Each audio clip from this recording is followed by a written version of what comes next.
What's going on? This is Kevin Marcus Miller, the Marketing Clarity Doc. Alrighty. In today's all virtual lesson, dun dun dun dun dun. Today's all virtual lesson 12, y'all. It's a good day. So, let's talk about how do you manage your time and manage your business when you got 8 billion things going on at the same time. So, this is my actual personal Asana board. Asana is a project management tool. Think about it like your daily planner. Okay? I don't use paper, pen and pad, none of that. I only use this. Okay? There's 3 things that I always have open on my computer screen. Okay? And I'm going to show you what they are. My calendar. Notice my calendar is not super packed. This is all blocked off time, meaning nothing is going on. There's not a whole lot going on here, so I have room to be flexible and delegate and work with my team. Okay, there's my calendar. Pretty clear, clean, right? Here's my email. There's only 4 unread emails. I never have more than 10 unread emails at any time. I don't have people emailing me all day. I use social media. Okay. Now, let's talk about how do you properly manage your time. So, I own 2 6-figure businesses. I oversee over 15 different marketing departments who each have their own virtual assistant.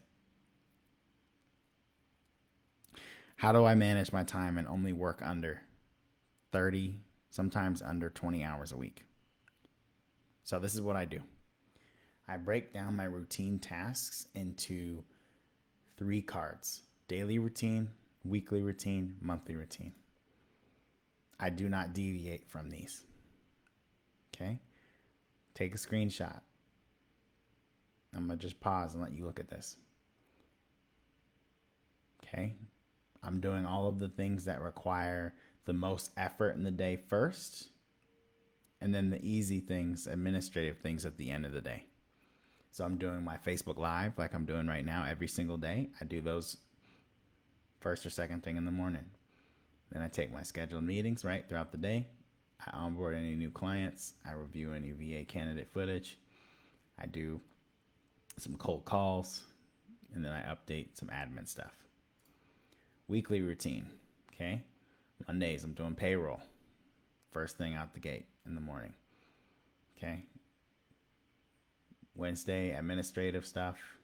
Fridays, team meetings, coaching calls, reviewing team member performance, and sending any clients their reports that need to be sent. Monthly routine. Okay. These are routine, very simple things. Checking certain software, recording any new content, or checking the content folders, scheduling podcasts, okay, paying out any referral payments, transferring any Zoom video footage that I want to save on my external hard drive. I always have a completed column so I know how far I've come. That keeps me motivated. I've done a lot of stuff. See all these completed tasks. Just keeps going and going, right? I also have a business clarity doc. I don't write business plans for my businesses anymore when I start or tweak them. I have a business clarity doc like this, where it goes over exactly who needs to be in what position to get to the end goal, what the service offerings are, and who I'm serving. Okay? You'll see if I go a little further here, there's an in progress column. So these are things that we all just keep in the back of our head. I just put them in this area here. So I know they're in the back of the head and they're taking time, right? One-off things that need to get done this month, this quarter, right? Or routine things that need to get done this month or this quarter. Okay? Other business ventures. Okay? Then I have one for payroll schedule, one for any invoices I need to be aware of. Backlog.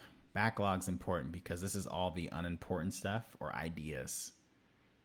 Okay? If you have ideas or things that you want to come back to, I put it in a separate area away from my daily stuff. Personal is personal, so we're not going to share that. Okay? And then if you have a lieutenant, right, they can have their own, or you can have one under your team area. 5-year plan. Got that? Some scripts for cold calls. And then these are some other personal projects.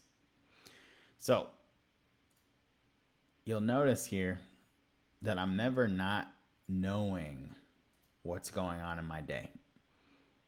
Okay, for example, today is Friday. I have a call at 10 a.m. and I had another call today at 9 a.m. So it's 9:43 right now. I know that I have another podcast interview at 5. And this whole time I pre-block it off in advance because I don't want anybody scheduling things on my Fridays. I need that time for my own execution, my own planning, my own chill time. Okay. After this, I'm going to hop on that call, and then I'm going to eat my breakfast and have my team meeting. Okay. Every single day, I have a 15-minute team meeting with my staff. Every single day. The reason is because it's not because I need to see them every day. It's because we all prefer clarity and team support every day. We all like seeing each other win and thrive and get the clarity we need every day. That's why we meet every day. Okay? Also, when it comes to emails, most of the stuff in here is email confirmations. I'm not really letting a bunch of people send me emails. And the reason is because I know so many CEOs out there that have a full email inbox and they don't actually have enough capacity or time to sift through all those emails and properly respond. So I use social media to build my relationships and conduct conversations with prospects instead of email, my personal email. If I do want to do email prospecting, I use a separate email account for that, and that's only prospecting. So, recap. We talked about what specific tools and time management SOPs allow a CEO to scale. You have to get your life in 3 boxes: daily, weekly, and monthly. And if this is so long that you could never put it in one of these boxes, it's because you're spending time on things you don't need to be doing. My goal is to cut this list in half by the end of the year. Your goal as a CEO should be to cut your list only to CEO tasks. Right now, I do some tasks that I don't want to do still. Right? That's part of the growth process. Eventually, I will do 0 tasks that I don't want to do. Right?